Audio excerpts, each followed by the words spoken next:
والأرض بعد ذلك دحاها أخرج منها ماءها ومرعاها والجبال أرساها متاعا لكم ولأنعامكم. أعوذ بالله من الشيطان الرجيم. بسم الله الرحمن الرحيم. وصلى الله على سيدنا محمد وعلى آله وصحبه وسلم.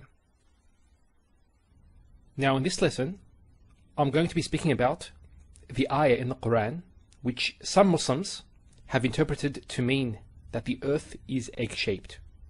Now some Muslims might be a bit surprised that I don't believe this to be the case, that the Quran says that the earth is egg-shaped. So I'll be explaining the evidences regarding this. Now, let's begin. So this is the ayah in question. والأرض بعد ذلك دحاها.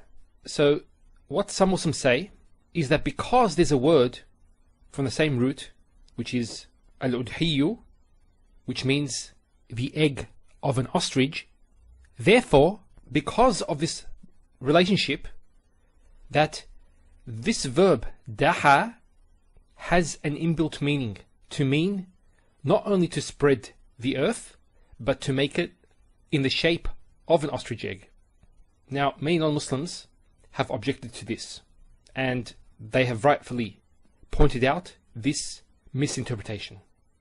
Now, the point here is that this verb daha, which is the past tense verb, it doesn't actually mean to make something in the shape of an ostrich egg. You won't find any single evidence in any of the classical texts to support this. None whatsoever.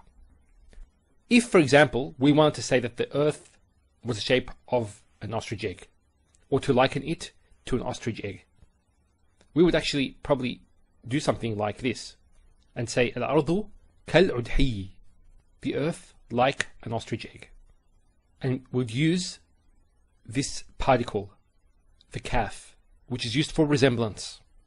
But then the question is, how does it resemble it? There are many things about the egg which are different to the earth. I have never heard any scholar or read any tafsir or classical dictionary where the scholar says that it means that the earth is shaped like an ostrich egg. Never. Daha means, in classical Arabic, he spread out or he expanded. And that's the general meaning of it. Although there are other words to mean to spread out and to expand. So the point is, what's the difference between this word and other words? A good way of understanding a word is to go to the way that the ancient Arabs used this word. How did they use it?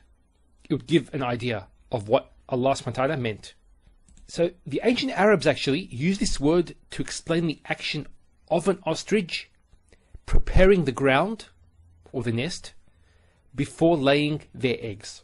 So in the environment where ostriches live, the ground is very hard. So what happens is they start using their feet and their beaks to soften the ground, to prepare the ground before laying their eggs. So let's have a look at this just for a second. You can see how the ostriches are doing this.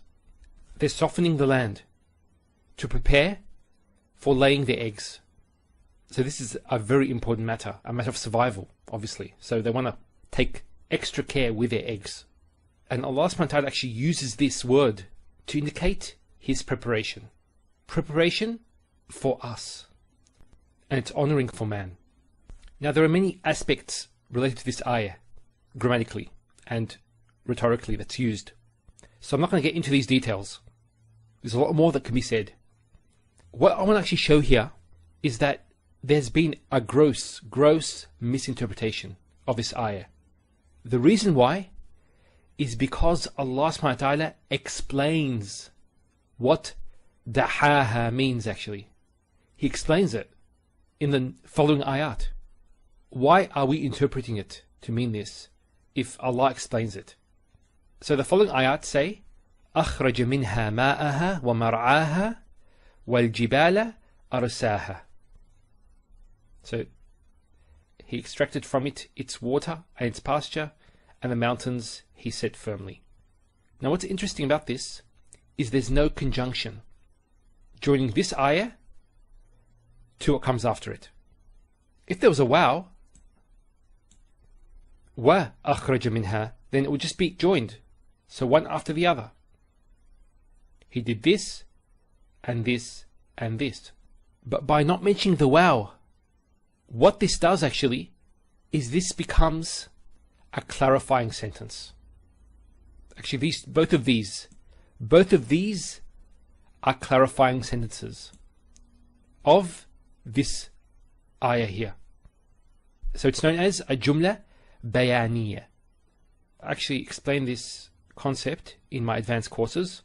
But the point here is that if you want to know what دحاها means, it's أخرج منها ماءها ومرعاها والجبال أرساها.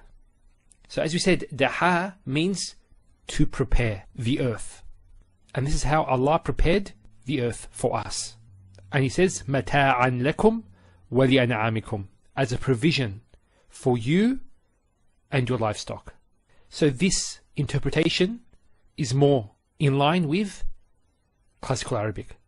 Now, my intention is not to belittle those Muslims who said this, but just to point out their mistake.